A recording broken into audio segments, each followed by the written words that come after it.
Bitcoin's dominance. Is it 70%, 90%, or even more of the cryptocurrency market? We're going to look at the market cap and how it's calculated.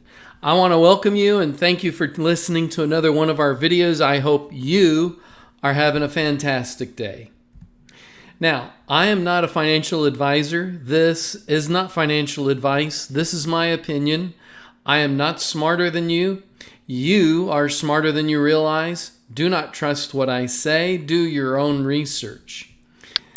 So, first off, we're going to look at Bitcoin's dominance reverting to mean of 90%, says Blockstream's CEO. And so you can kind of see this graphic here, Bitcoin versus Litecoin. And I'm not sure what those other, that must be Bitcoin Cash, and I can't quite tell what the other two are.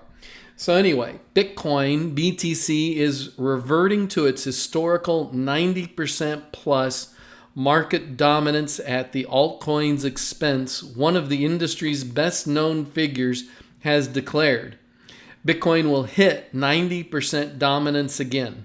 In a Twitter debate with Primitive Fund co-founder Dovey Wan on September 9th, Blockstream CEO Adam Back said altcoin's previous supremacy was a temporary feature of the cryptocurrency space. Wan had queried whether Bitcoin would continue making market cap gains and if these would become a permanent new status quo. As Cointelegraph reported, Bitcoin's share of the overall crypto market now stands at around 70%. It's the highest since March 2017. The scales have shifted in BTC's favor dramatically this year. At one point in 2018, Bitcoin accounted for less than 40% of the total market cap. So one of the things that these guys are saying in this article is that they think that Bitcoin is going to hit this 90% dominance and then never fall back down from that. So while that's possible, at the moment, I think some of what we're talking about here is really speculative. It's kind of like throwing darts at a dartboard or tossing dice. I think to a large degree, you may be able to catch a percentage of accuracy, but I don't know that anybody has got 100% 20/20 vision into how all of this is going to turn out. So I'm going to give you my opinion on how this is going to work out. And time will tell. Time will tell to see how accurate all of our guesses actually turn out to be. So before I give you my opinion, let's go to this chart here, or this article. So shock Bitcoin data reveals stark Ethereum, Litecoin, and Ripple XRP warning. Bitcoin's dominance, a measure of Bitcoin's value compared to the wider cryptocurrency market, is hovering around 70% after climbing this year, according to ConMarketCap and most traditional measures, a level not seen since April 2017. The Bitcoin price has been treading water over recent months after surging higher earlier this year as many Bitcoin rivals, including Ethereum, Litecoin, and Ripple's XRP, struggled to make similar gains. However, the market may be even more weighted towards Bitcoin than previously thought, with shock research suggesting that Bitcoin's real dominance may be above 90%. So the bottom line to this company's research is normally we look at like CoinMarketCap, the numbers, the 69.4 and the 68.3. First of all, let me explain. The lighter color in these columns is when they excluded or did not include stable coins. And as you probably know, a stable coin is any coin that's pegged to a certain value, such as the US dollar or the United Kingdom British pound or some other monetary value that's reasonably stable. It doesn't go up dramatically, doesn't go down dramatically. This second column includes all cryptocurrencies, including stable coins. And you'll notice that we have three sets of bars here. So the first set is how CoinMarketCap measures the dominance of any particular cryptocurrency. The second one is the volume-weighted market cap, and the third one is volume-weighted real volume exchanges market cap. So let me kind of explain what they're talking about. These two numbers here are based on a cryptocurrency will say that they've created X number of coins. Let's say it's 100 coins just to keep the numbers simple.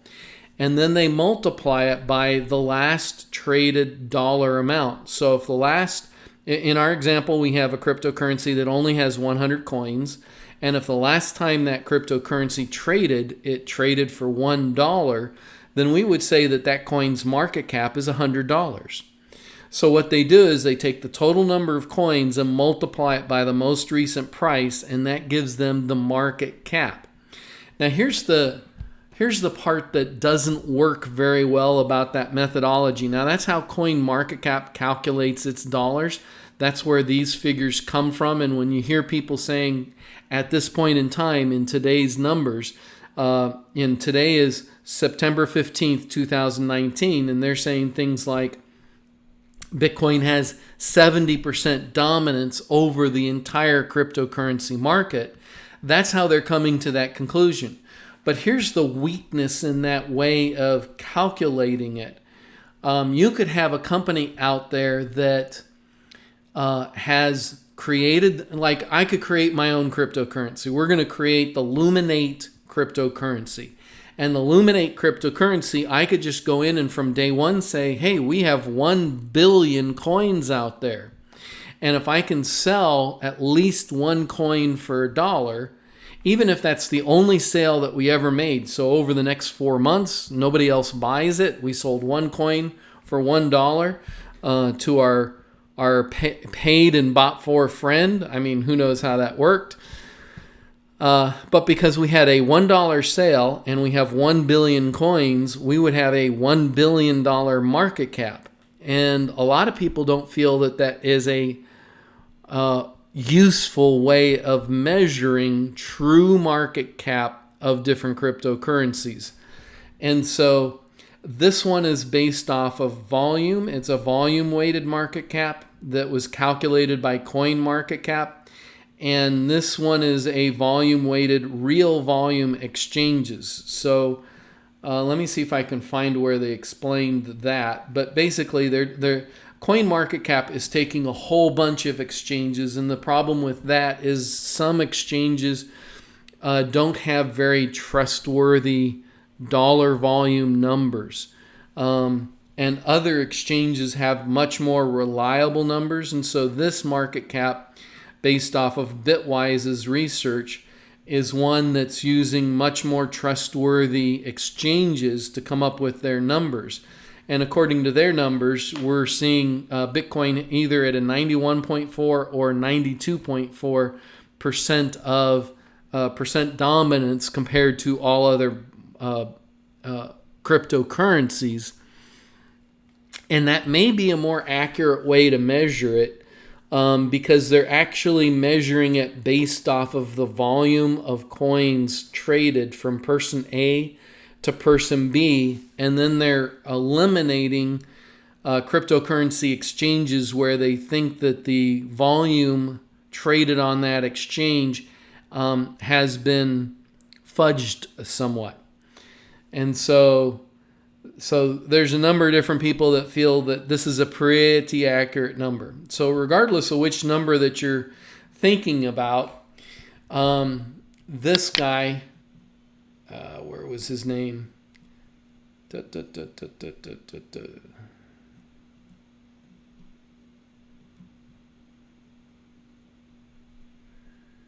Anyway, this was about a discussion between, Adam Back. There it is right there, Adam Back. Adam Back is basically saying that he thinks that Bitcoin is going to go from that current value of 70% all the way up to 90%, and then it'll stay there and be there forever.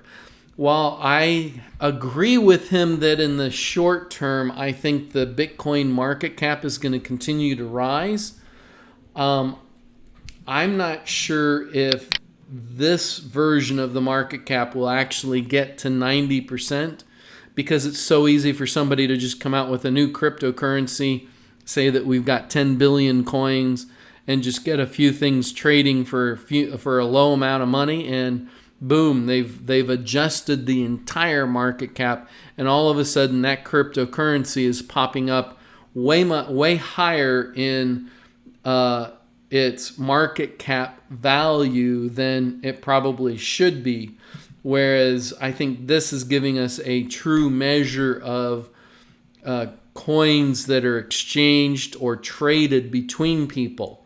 Now, that does eliminate people that are buying and holding their cryptocurrency, but that may still be a more legitimate way of viewing things, is to not include people that are buying and holding, because one of the things that you can't really do is, if you've got the Luminate coin and we created a billion coins out there, 99% of those coins could be in a single wallet that's controlled by the Luminate Corporation. In other words, there's coins out there that have billions of cryptocurrency coins, and 99% of their coins is in the wallet of the founders, in the wallet of a few select people that are privileged in that particular organization or group.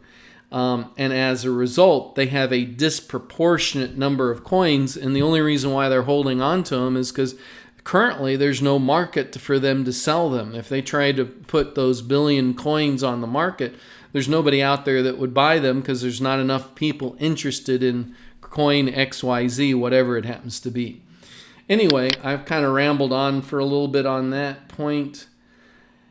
Another thing that these guys think is that once it reaches that 90% dominance, that Bitcoin will stay there forevermore. And I don't think that that's true. They're kind of assuming that altcoins have been trashed and that they will never come back. While I think that Bitcoin is going to continue increasing its dominance and the altcoins are going to continue to struggle, I do think in the near future we're going to see that kind of shift and turn around. Based on what's happened historically, when Bitcoin hits a new all-time high, the altcoins have a tendency to pick up. And any coins that start getting any kind of institutional attention, like right now we know that the backed exchange is going to start out with Bitcoin only, but if the backed exchange starts adding other altcoins to their exchange, those coins will get a lot of attention.